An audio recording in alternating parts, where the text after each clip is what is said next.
One of America's most scenic highways is only 2 hours away from where we're staying tonight. So we decided to make the journey out to Beartooth Highway and spend all afternoon driving around and exploring the mountains. Hopefully it lives up to all the online hype. Currently on our way to Beartooth Highway. Woohoo! It's about 2 hours away, so let's go. But first we need to get gas.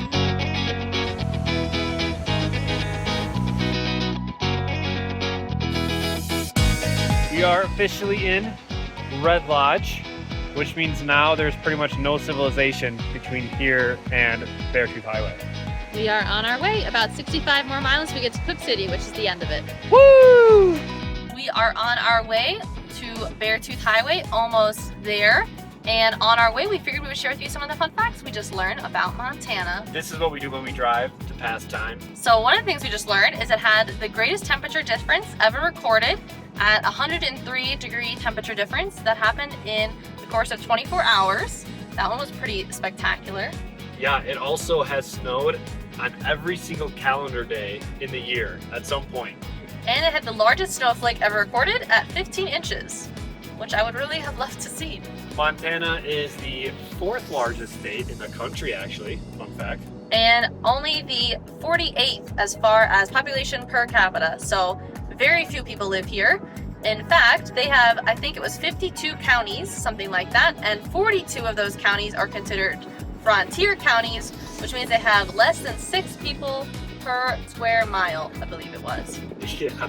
So there's almost nobody that lives here. That is impressive. Also, in the town of Butte, there are over 10,000 miles of mine shaft tunnels, which is the equivalent if you were to go from, I think, Butte, Montana to Atlanta, Georgia 5 times. 5 times. Also, I believe it's Helena in 1888 had the most millionaires per capita in the entire world, which means there's a strong chance there was only like 2 because there probably wasn't that many people in Helena at that time. Or that many millionaires in the world in the 1880s. Yeah, that too. So we again are going to head to the Beartooth Highway, which takes you through Beartooth Pass. This particular road is about 65 or so miles long, and we're going to pass over 10,000 mountain lakes, which we won't all be able to see from the road, obviously, but they're all in these mountains. And there are over 20 peaks that are over 12,000 feet in elevation. So very excited to start our journey. This is where we're headed, about to enter into the Beartooth Pass.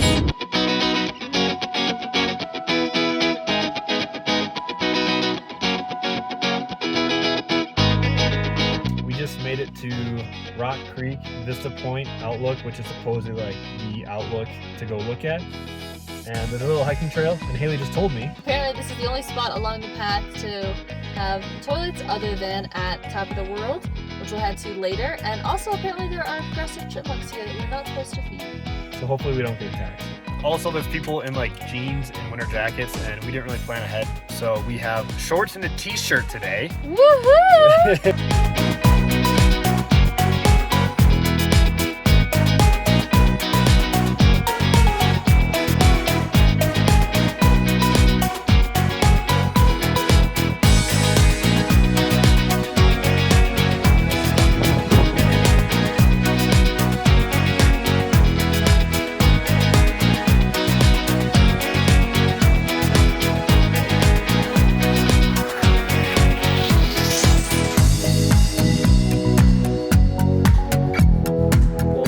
Really awesome viewpoint. You can still kind of see it in the background. Our pictures probably didn't do it justice, but definitely worth a stop. See, it's very windy up here, and we are not even at the highest point, so see how our shorts fare higher in the mountains.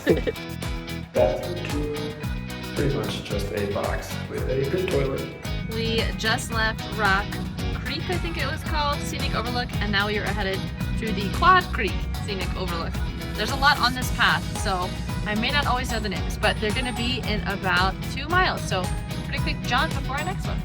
Woo!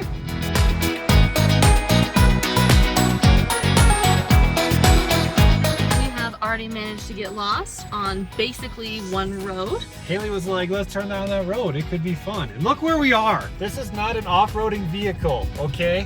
If you hear any creaking noises in the background, it is our suspension.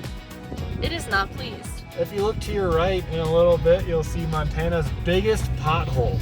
right over our lovely side view mirror. It is enormous. It's basically a creek bed. So hopefully, you know, we can A, make it back to the main road, and B, figure out where we are along the main road. We may have already passed the Quad Creek Scenic Vista. We're really not sure, but we are on our way, and at least it's like just one way to the end to get to Cook City. Otherwise, we'd be really a little bit lost. Normally, I'm pretty good at directions. This does not seem to be my top experience or my top choice. It's the altitude it's getting to her. I hope not.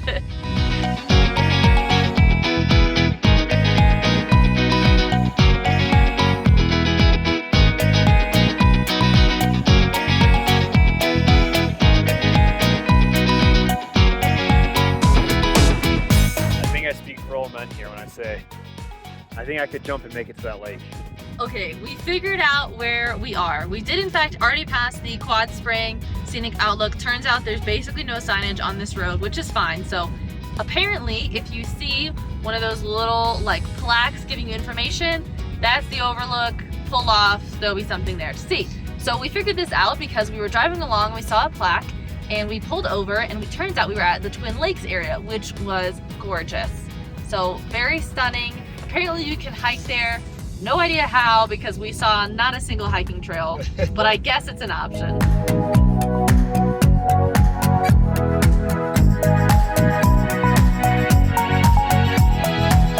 Decided to make a little pit stop and hike the Bear Loop Trail to Gardner Lake. Yep.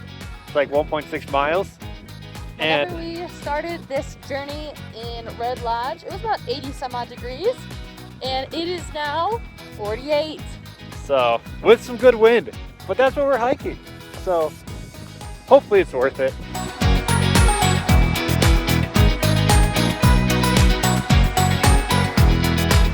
Made it to the lake. And one thing we want to do is to just film how quiet it is. So.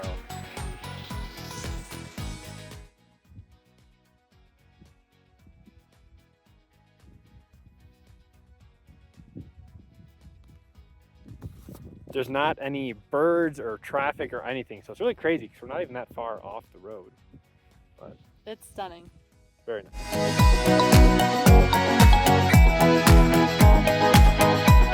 I'm probably the only man in the entire world today to skip a rock on this lake.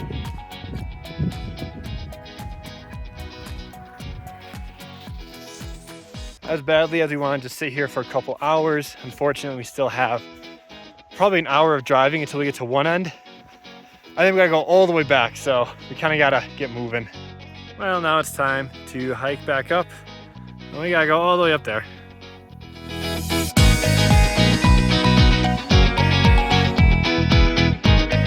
Made it back. Now it's time for a little snack break, and then time to keep hitting the road.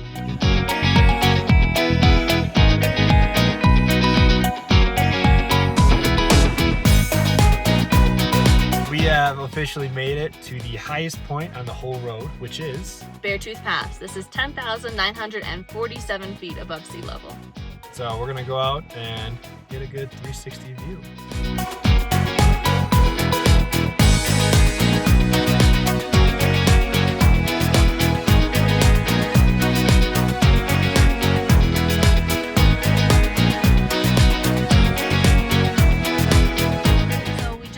Beartooth Pass and are on our way back down the mountain, still on the Beartooth Highway and still headed to Cook City.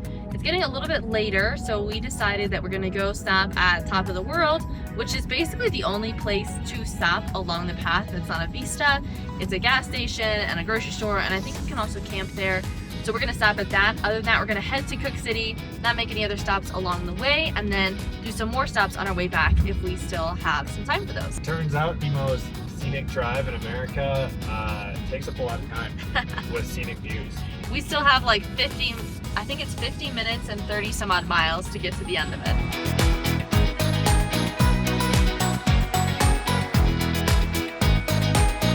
This stop at the iconic Top of the World store here on Beartooth Highway, and we were hoping for some ice cream, but not to be had, unfortunately.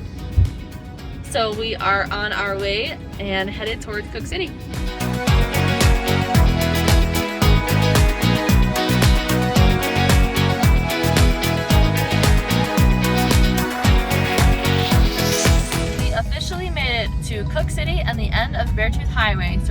check it out a little while, and then we'll turn around and head back.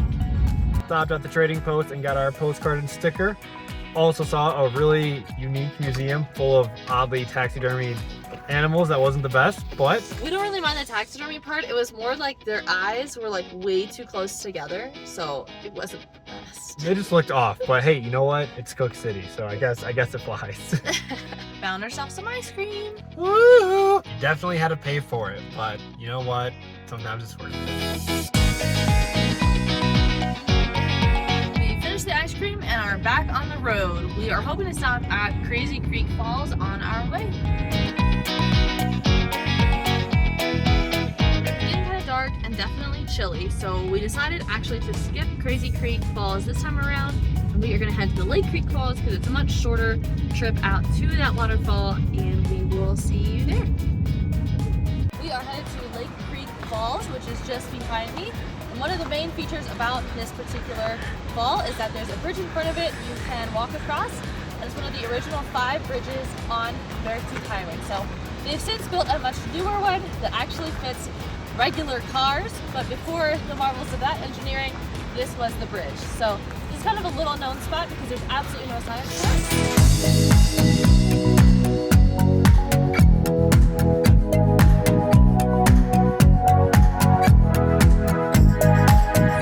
What'd you think? Was in fact an old bridge. That's true, and it's surprisingly more powerful waterfall than we were expecting. Yeah.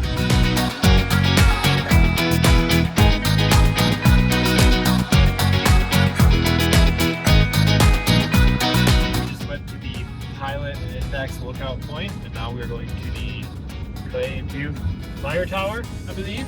Your turn is right here. We're turning right now. Ah! Turns out the road is actually closed, except for Tuesday through Saturday, and it's a Sunday. I feel like they should have had that sign at the bottom before you drive 2 miles And this crazy up a dirt road. gravel road.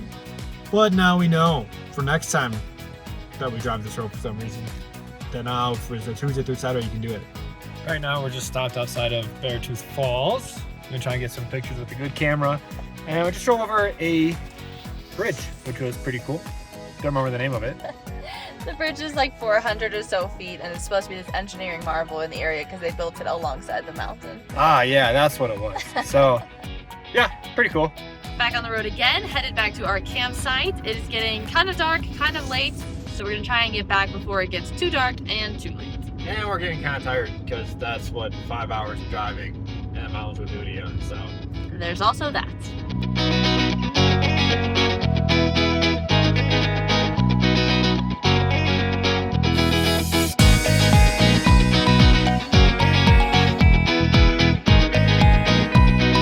Officially made it back to Red Lodge. As you can see, it is rather dark outside, so we are on our way home. yeah, it is like almost 9 o'clock. So I think we still have a little bit to get home, but in my opinion, definitely worth the drive, even though we're getting home later than we expected. Absolutely. Really just, I mean, amazing views, amazing scenes that you probably won't get anywhere else in the country. So In classic Holberg fashion, started too late, ended too late. it makes it more interesting. We have officially made it back to the RV, and it's like 10 o'clock, and we haven't eaten dinner yet. So we're gonna do that and go to bed. So hope you enjoyed the video, and be sure to come back for more.